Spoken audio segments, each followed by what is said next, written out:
السلام علیکم جی، ایک اپڈیٹ ہے ٹیکسی کے بزنس سے ریلیٹڈ۔ اگر آپ روما کے علاقے میں رہتے ہیں تو آپ کے لیے ایک اپرچونٹی ہے کہ اپنی ٹیکسی، عام نارمل گاڑی کی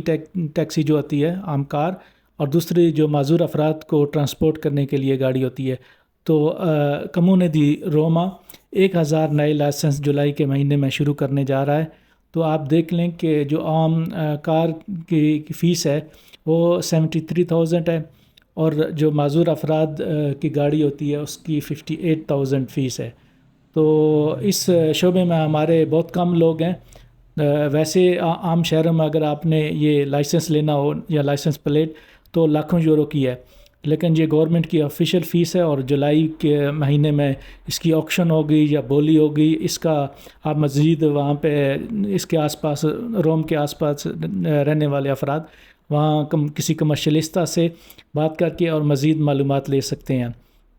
تو کیونکہ یہ پاکستانیوں کا دوسرے ممالک میں ایک بہت پسندیدہ شعبہ ہے، اور یہ یعنی کہ بزنس کی طرح کا کام ہے کہ اپنی گاڑی ہو، اور تقریباً جرمنی میں، سویڈن میں، یو کے، آئرلینڈ اور دوسرے ممالک میں، پاکستانی اور اسپین میں، خاص طور پر بارسلونا میں